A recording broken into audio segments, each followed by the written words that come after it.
Hello and welcome to the Volleycast. Joe Trinzi here, solo episode today. Little housekeeping to start out, some updates on our coaches' workshops. Every Saturday we've been doing them.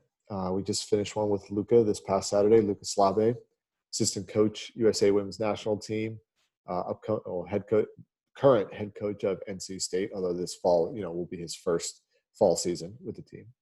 That was an awesome session.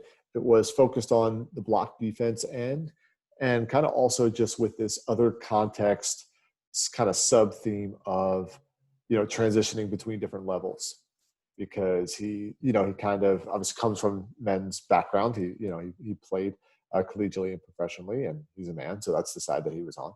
And he was then coaching in Europe, professional and national team level men's volleyball in Europe. And then he comes over and he's coaching with on the women's side of the game with the national team, and now he's staying on the women's side in the NCAA. So there's a few different levels there, just like levels of play and also like cultural levels going from Europe to the United States. So we talked about blocking defense, and then just also with that sub theme of like what principles stay and what tactics change and techniques change from level to level. So a lot of good discussion there. And theme of this episode is going to be a follow-up question we had from a participant, which I thought was really good. But just a couple notes before that. This Saturday, so it's in a couple days, this session will get released on Thursday, June 18th. So in a couple days, on June 20th, Saturday, we got David Height. Dave's an awesome coach. I worked with him at BYU. He's associate head coach at BYU women's volleyball. And we're going to talk about middle attacking and creative middle attacking and optimizing your offense and your middle attack for your middles. I really like learning from him and learning from BYU in general about how they've been using their middles. If you look over the past few years, they've had just this crazy amount of All-American middles over the past 10 years or whatever it is. I don't know, like 7 different All-American middles in the last 10 years, like something like that, some crazy number. And it's just interesting when I look at how they've used them.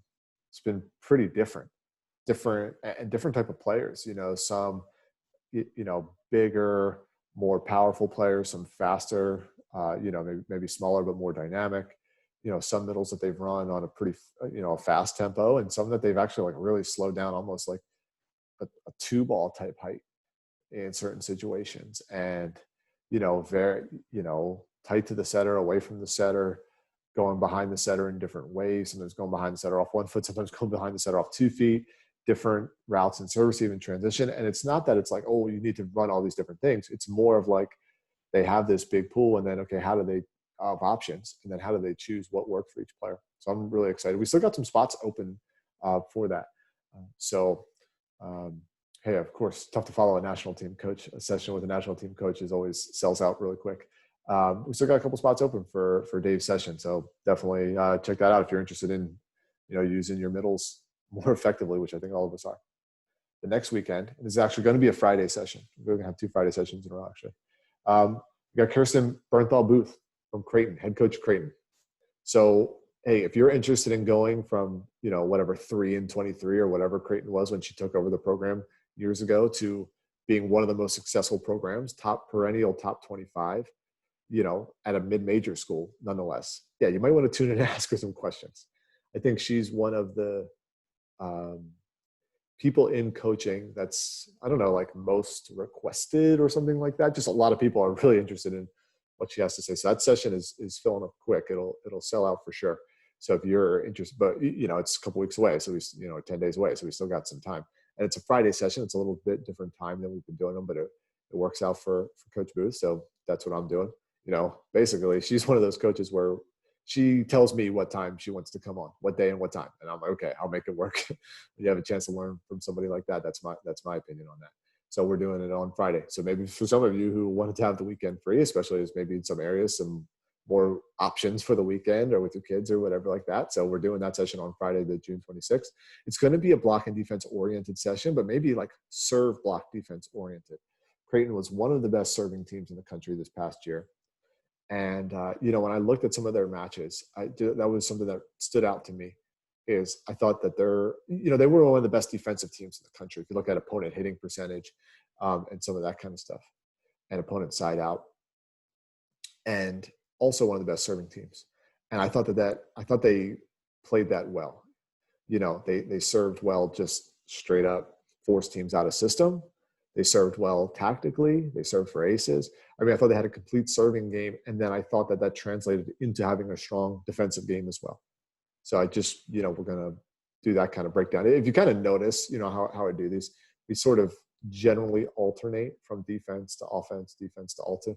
It's a general pattern, kind of alternating the overall focus. And we always kind of have like these sub themes, right? Like Luka was sort of like a defensive focus session, but with a sub theme of, okay, how do you translate principles from level to between levels, and how do principles become tactics that are applied at different levels? And with Dave Height's more offensive focused, I mean, it's really kind of even narrowing in on the middle attacking, but kind of also with like, okay, how do you take the sort of like physical and mental characteristics of an individual player and sort of optimize them on an offensive level? How do you get to know those strengths? And Kirsten Booth is like kind of this idea of turning around a program.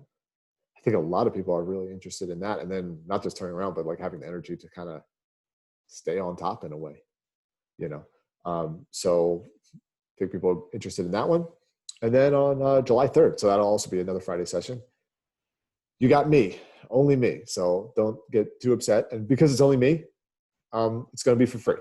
So yeah, I feel good about charging, when I'm bringing in some of these outside experts. But when you're just stuck with just me, and it's Friday, July 3rd, it's 4th of July weekend, so it's going to be free. But I'm going to make it open to anybody who's already attended a session. So maybe it's not totally free, but hey, maybe it's just an incentive to sign up for one of these last 2 sessions if you're interested in that. And the session is going to be called Stats for Head Coaches. Now, of course, if you're an assistant coach, you're welcome to attend. But what I mean by that is we have had a couple of maybe like more data analytical focus sessions, one with Jeff Liu and one with Nate Go, both of them on technical coordinators for the USA Women and USA Men respectively. And those have been a little bit more about almost like data gathering, data presenting kind of stuff. This is maybe more of a zoomed out level of like, and that's why I call it Stats for Head Coaches. It's like, okay, you've got this information. How do you translate that into practice planning, season planning? How do you translate that into teaching? How do you translate that into strategic considerations or tactical considerations, like what lineups we use, how we determine our starting lineup, how we determine what rotation that we start in, how do we determine whether we're going to change rotations mid-match, between sets 2 and 3, something like that. So it's a little bit more about applying some of this stuff, and I'll share some of my perspective, being on sort of both sides of it. Being somebody who maybe is in charge of training block and planning practice and how I use data for that, or more also somebody who's been a lot on the gathering end, the technical coordinator end, and how I send it up the chain. So I think it'll be a good session. So yeah, if you're interested in that and you've already been part of a session, yeah, email me, get in on that. And if you haven't already attended a workshop, you got 2 chances and then you can kind of get that free session. That's all in the scoutvb.com store under the workshops. So check that out, or just send me an email, joe.trinzi@gmail.com or whatever. Get a hold of me and, get involved in one of these sessions. Okay, so that's housekeeping. Now let's get to the question that we had from one of our workshop participants from the Luka Slabe workshop. Question is, I would be curious to hear your opinions on what you think the most important things would be for a young assistant coach to have in their toolbox, or qualities that they should have. I'm getting ready to transition from my graduate assistant role into, hopefully, a full-time assistant role after the 2020 season and looking for some direction. So this is a great question. This sort of question is actually kind of something that I've gotten asked a lot, and probably got asked a lot even when I was too young to answer that. Maybe I still am. Still only 32, turned 33 in a few days. So I'm still pretty young coach myself. When I was with the national team, I think that's, get other young, I was with the national team full time when I was 25. Yeah, I got hired when I was 25, something like that. So a lot of people would be like, kind of broadly like, hey, how'd you do this? Like, hey, how do I get hired on the national team too? Or, whatever their aspiration was, hey, how do I do this? So the first thing, and I love the way that, this, uh, this coach, though I love the way she asked the question, was sort of like, what do I need to have in my toolbox? I think that's exactly the way that you should think about it. The first thing, I hate this statement. People always say, it's not what you know, it's who you know. I just think that's the dumbest. It's one of the most like toxic sentences that's ever been uttered. It's just like it creates such a helpless thing, and it's like it creates this false dichotomy. It's not what you know, it's who you know, because you can't know what without knowing who. How are you supposed to learn how to be a great passer if you don't know any great passers and if you don't know any great passing coaches? I mean, yeah, maybe you're just I don't know, some Leonardo da Vinci genius that you can just invent, you know, the best way to pass by yourself without consulting anybody else. But, that doesn't happen. If you want to be a great passing coach, you got to know people who know how to pass, and you got to learn from them. If you want to be a great strategic coach, you got to learn from other people who really know strategy, really know in-game adjustments, and really know that kind of stuff.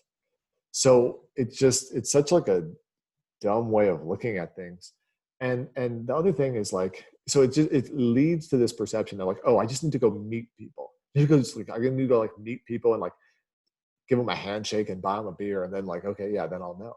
And it's like I've been on the side once I was involved with the national team where coaches like they wanted to network with me, and it's like it's easy to tell people who network. And I will tell you, like there were people that listed me as references, and in my evaluation, like they didn't get the same reference as somebody who like maybe even cared less about knowing me, but they wanted to know what I knew.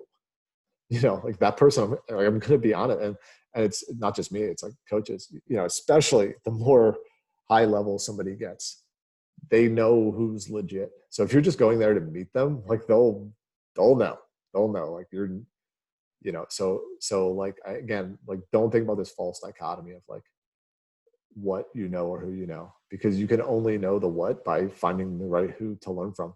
So that's what you need to think about. So I love the way this coach is thinking about in terms of, okay, what do I need to have in my toolbox? Okay, so I'll just give you some of my opinion on it. Time. That's the number one thing you need to have in your toolbox as a young coach. You have time. That's the biggest advantage you have. That was my superpower when I was, before I was 25 and with the national team full time, when I was like 23 and trying to learn, especially even that.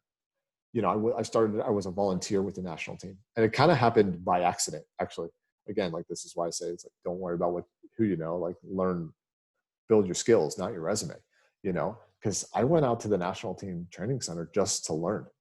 I saved up money and I went out to California and I just found the cheapest place I could flop. And I just was watching practice. And like, that was just all I wanted to do, was just learn. And then basically it was just when I was there watching practice, I was like, hey, like, I appreciate letting me watch practice. I didn't know that it was public, national team practices are open to the public generally anyway. I didn't even need to do that, but I was just like, hey, like if you need anybody to like shag balls or help put the nets up or wipe down the floors or whatever, like, hey, I'm happy to do it.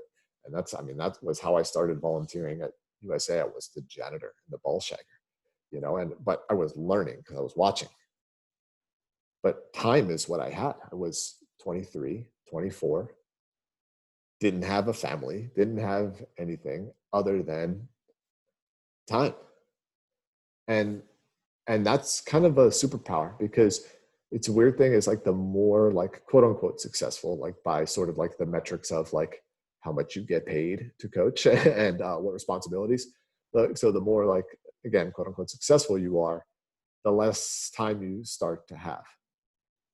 The head coach of a head coach in the Big Ten, a head coach of a national team, they have so much else going on. They have very little time. So much of their time is not their own. So much, it's like, again, if you go out to USA national team and it's like you're looking at Karch and Sparral and all that, and you just look at their week, so much of it is already scheduled in, filled up by other people, because that's, the higher up in leadership you get, the more your time, the less your time is your own, and the more it's, you're working for your employees or for your team, in many ways more than they're working for you. And also there's good chances, as a head coaches tend to be older, maybe in their 30s, often in their 40s and 50s. They have families, they have other things that fill the time. And when you're 23, you probably don't have that. So again, time is like your superpower, because your time is less valuable than the head coach. Well, I mean, I know that to be a fact, because look at what you get paid and look at what your head coach get paid. I was a volunteer, so I wasn't getting paid anything. So my time was valued at nothing. So I always like, okay, how could I use 2 hours of my time? I was a volunteer at USA, and Hugh McCutcheon was the head coach at that time. How could I use 2 hours of my time to save Hugh 20 minutes, 5 minutes, or Jamie Morrison, I worked with him while I was a volunteer, because that's kind of how I started being a volunteer. Hey, Jamie, hey, I'm happy to do all that radar gun stuff and write it up on the board, because I know I can see that that's taking you a half hour every 20 minutes after every practice. I'm happy to do that for you. Great, because he's got a million other things to do. So how can I use some of my time to save that head coach or that assistant, save somebody else time? Okay, I'll clean out that data volley file. And you know what? Maybe it would have only taken Jamie a half hour to do, and it took me 3 hours to do. But when I'm going home from volunteering in the gym, I'm going home at 4 or 5 or 6 o'clock. What else do I have to do? I mean, sometimes I have stuff to do, but yeah, okay. From 9 to midnight, I can do that. I'll clean out that file. That's your superpower when you're a young coach, is that your time is not very valuable. So you can put in a lot of it. And it doesn't feel like it costs you much. Get in there early. Be the first one. Be the first one there. It's like it costs nothing to do that. I know these seem like these cliches that I feel like are almost like kind of frowned upon. Yeah, it's like, it can't be as simple as like being there early. And it's like, yeah, sometimes it is. Sometimes it is. Say yes to everything. It's weird. I think it's like, I feel myself going through this a little bit just as I've just built more things in my coaching career. I had to start learning what I can say no to, because there's certain projects. Okay, how about this analytics project, or, can you come out and work with this team, something like that. And if I have said yes, because I got in the habit of saying yes to everything and then figuring it out. And now, hey, I have a family, and I also have some of these things. I want to make sure I can contribute a full quality. So I can't always say yes to everything. But when you're 23, you just say yes to everything. And then you figure out how to make it work. Again, because your time's not very valuable. So who cares if it takes you too much of it? Figure out how to get it done. So number one, that's the weapon in your toolbox, your time. Another thing you need to have in your toolbox is you need to be good in the gym. When I was at USA, first as a volunteer and then as a player, as a volunteer and then a full-time member, I was not as good of a volleyball player as the women on the national team. There's a reason they were playing in the Olympics, and there was a reason I was coaching. Okay, when I coached professional in the European League in Germany, professional guys, I was not good enough to play on the team. Okay, there's a reason they were playing and I was coaching. If I was good enough to play on the team, I would have been a player, because it's a lot more fun. But I was good enough to do volleyball stuff in the gym. Can you serve and enter balls? Can you serve accurately? Can you run a passing tutor with your arm? And then still be able to give feedback and still be able to do stuff. Can you be a hitting dummy? I mean, that was a lot of my time in the early USA gym, is okay, libero's getting some extra work in the afternoon, and me just kind of just hitting, off a set. So just taking, 200 jumps and swings, so liberos could get extra work. Can you do that kind of stuff? Can you set some balls, if you need to On the flip side, if some of your players are going to do a little hitting, can you do, a little high ball setting? Or like, hey, can you set the other coach who's going to go hit some balls at your defender, at your blocker? Can you be like a blocking dummy? Can you be with some control? Like when you're on the road and you're going to do a scouting, it's not as big of a deal in the NCAA because you have so many players, but like, can you kind of be a little bit of a practice player to do some stuff again?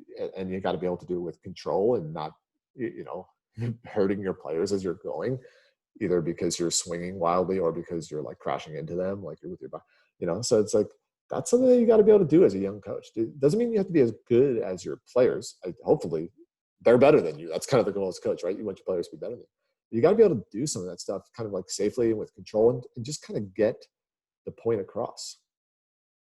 You got to be able to like toss balls sometimes. I do these gold medal square coaching clinics, and we don't do a ton of like hitting off the toss, but like, like imagine like some beginners when you're trying to teach them some stuff. Yeah, you got to be able to toss some balls when like a little like you go, I throw kind of toss, working on some hitting footwork. And sometimes I'll say like, okay, explain the key. Who here can toss some balls for us? And I'm like, sometimes like nobody is willing to do it. And I'm like, okay, noted. And sometimes a couple of people hop right up there and they can go and hey, okay, here we go. And they can give it, and I'm like, noted, and sometimes somebody is like kind of nervous about it, but they're willing to give it a shot. And I'm like, noted, and sometimes people tell me, oh, I can't toss. I'm not good at tossing. And then I'm thinking, noted, that's not acceptable if you want to be like a legit coach and you're not willing to say, I can't toss a ball, that's not a good thing to hear, so yeah, you got to be able to be good in the gym and run stuff. This is why it's good to coach club volleyball, to be honest, because probably have a little less anxiety about being good in the gym and running a practice for some 14-year-olds than like, in the Big Ten.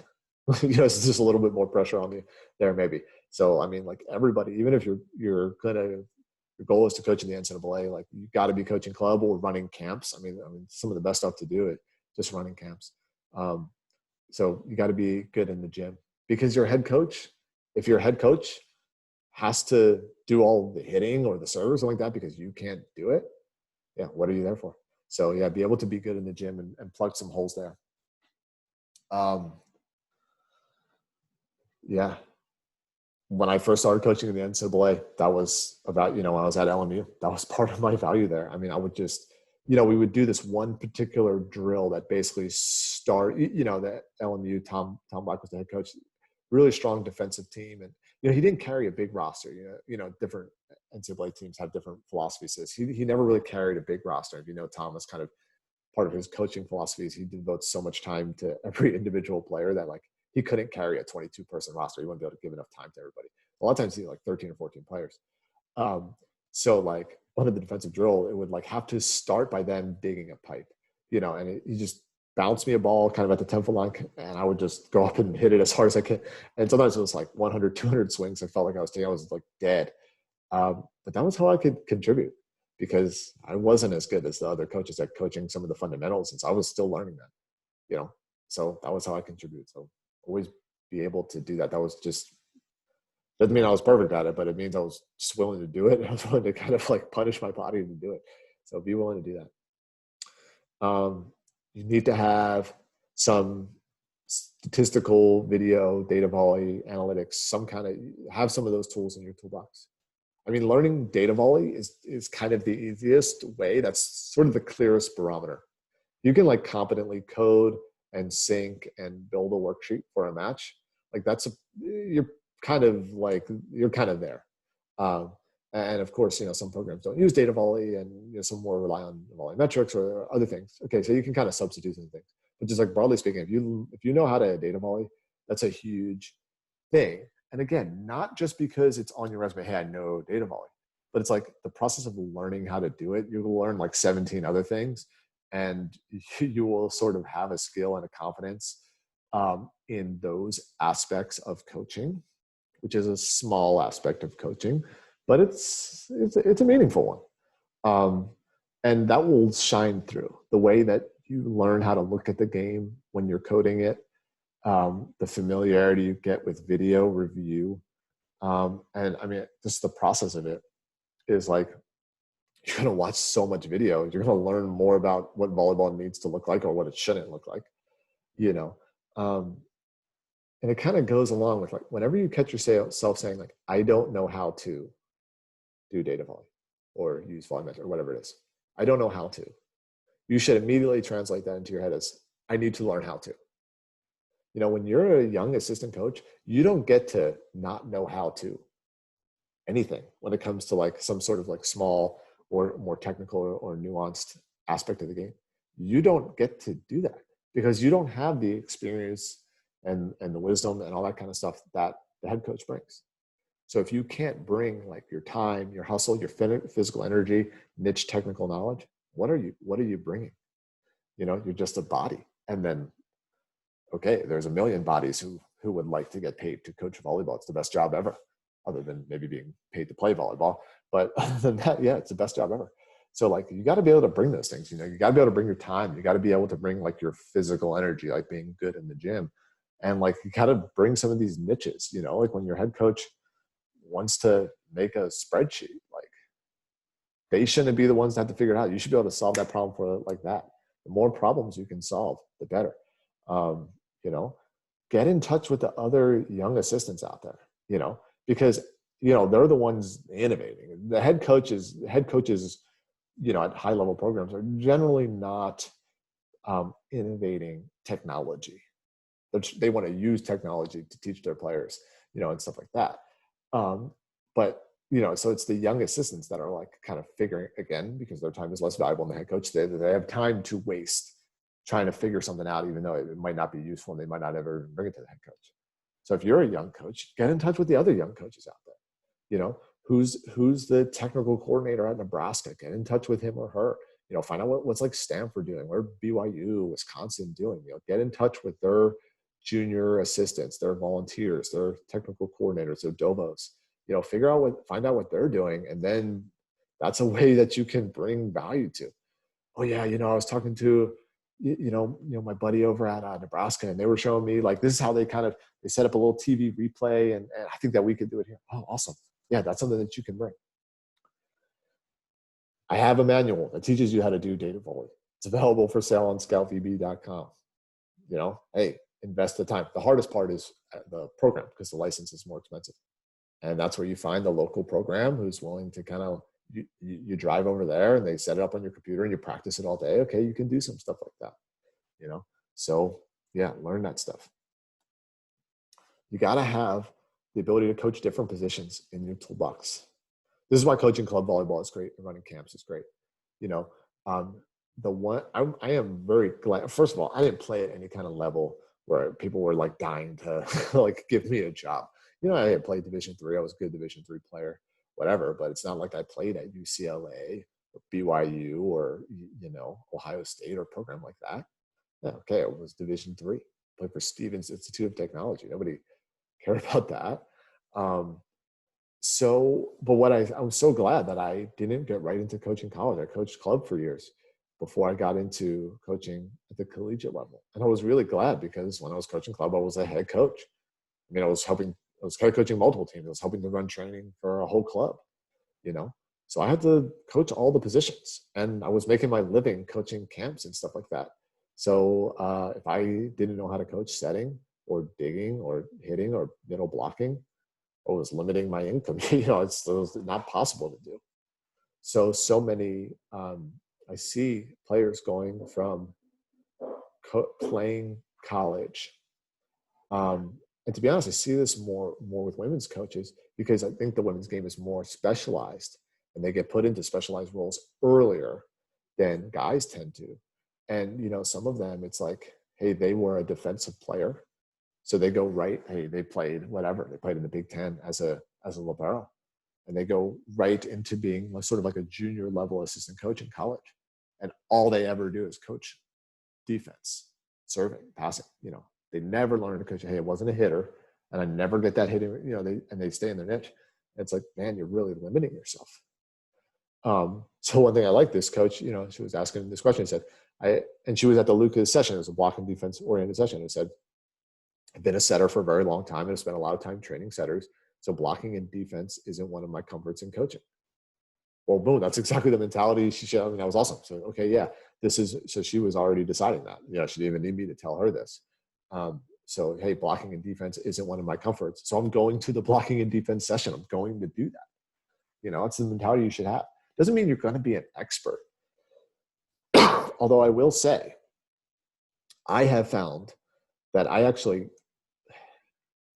got quote unquote good for whatever that means at coaching the skills I wasn't as good at faster. I feel like the first two skills I got really good at coaching, meaning like I could step onto a Division I court and coach them well, were serving and passing, jump float, serving and passing. I was an opposite in college and I never hit a jump float. But part of the reason I got good at that is I didn't have any kind of ego.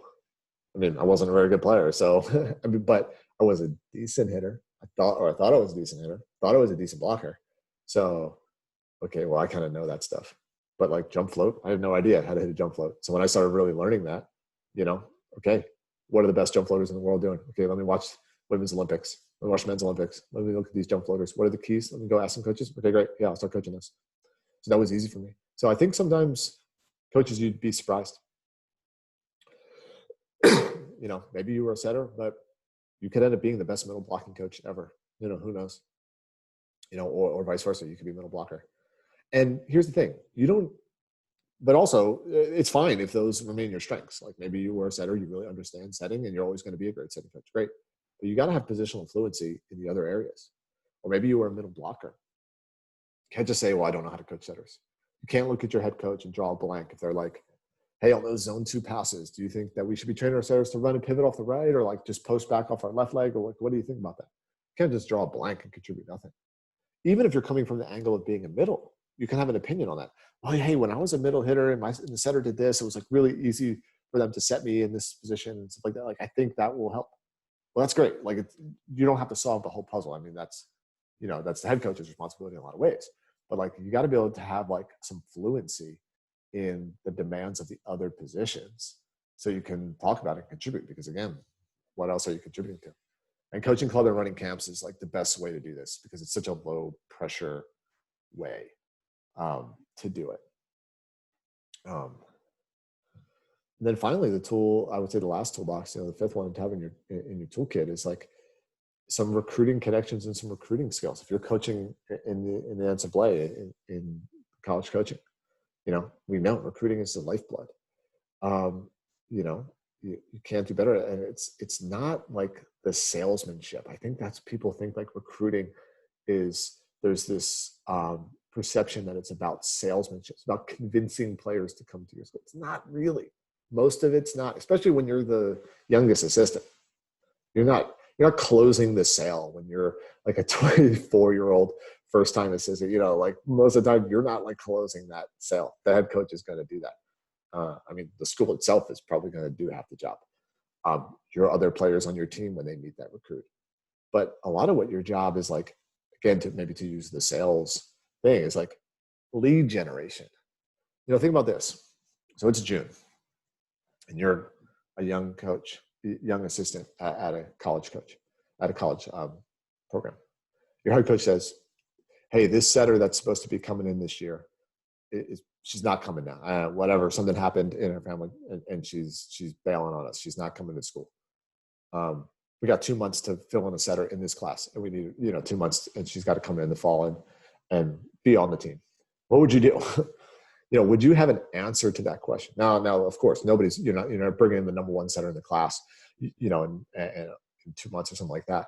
But would you have, if your answer is like, ask you, the head coach, hey, then why do I have you on the staff?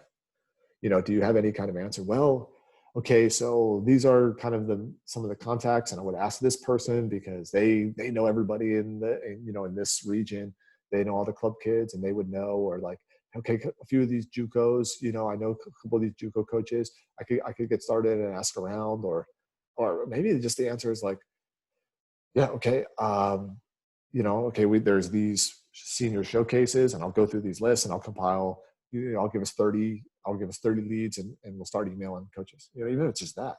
But like, what sort of ability, do you have there?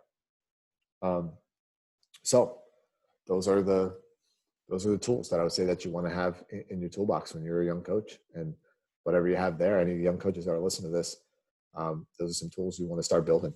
Find out people that and learn from them. That's part of why I do these workshops. I was very fortunate in that. I mean, it was, put in a lot of hard work for it, but that's kind of what it was for me. I was coaching club in Delaware and loving that and just wanting to get better as a coach. And hey, I went to my first gold medal square. Actually, before I went to my first gold medal square clinic, I tell this story in these clinics. It's like, I read some article by like Carl McGowan wrote, and I like disagreed with what he wrote. And I like sent him this email that was kind of arguing with him. And then he just, said, okay, we kind of went back and forth, and he schooled me a little bit. And I was like, okay, wow, I was actually wrong about that.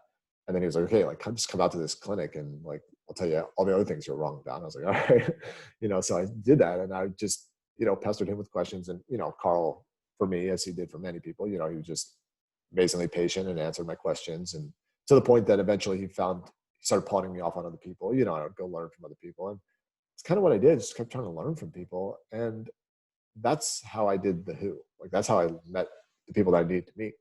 Because like, okay, you're trying to learn how to pass better. And you start asking coaches, and you start going to other gyms, and you start asking them questions. Okay, who else do I need to talk to? Like, eventually you're going to get to Karch. You know what I mean? Like, you're trying to figure out all these people, and it's like, okay, who do I need to learn from? Who do I need to learn from? Oh, okay. All right. Well, yeah, at a certain point, I guess I got to go to the national team and figure out what Karch is doing. That's how you meet the who, is by trying to learn from better, people that learn more and learn more and learn more and learn more. When you don't know anything, you don't need to go learn from Karch, like, because you can just, I don't know, watch a pickup game of volleyball if you've never played volleyball at all before. But when you learn more, as your own knowledge gets higher and higher, the number of people that you can learn from starts to shrink a little bit. And I don't mean that in like an egotistical way. Because, in some ways every play of volleyball is almost unique in itself. So you can kind of always learn. I mean, you can watch a 12 and under game and learn some stuff. What I mean is, like, really, just as your level gets higher, you need to start seeking out a narrowing selection of people to really keep dialing in your skills. And that's how you meet the people you need to meet. I mean, it's really, honestly, it's as simple as that. Okay. So I hope this was helpful. I said, if you want to check out any more of these workshops, which is a great chance to learn from some great coaches, and not just the presenters that I bring in, but also the other coaches on the call. I mean, we get a pretty wide range. I mean, there's Division I, there's coaches that are in like the Final Four that are coming to this session. It was actually, it was awesome when, we had the setting session with Danny Busman Kelly a couple weeks ago. And, Sam Erger, who's coaching setters at Baylor, they just went to the Final Four, coaching an All-American setter. She's like, yeah, I'm on this call too, because I got to keep learning. I'm in the Final Four, but I still need to keep learning. So, hey, that's just great role models for all of us. So yeah, there's lots to learn from just from the attendees at some of these. So that's the environment I try to create. You can go on scoutvb.com, check out the worksheets, contact me, joe.trinzi@gmail.com. Love to hear from you. And yeah, keep up the good work, everybody.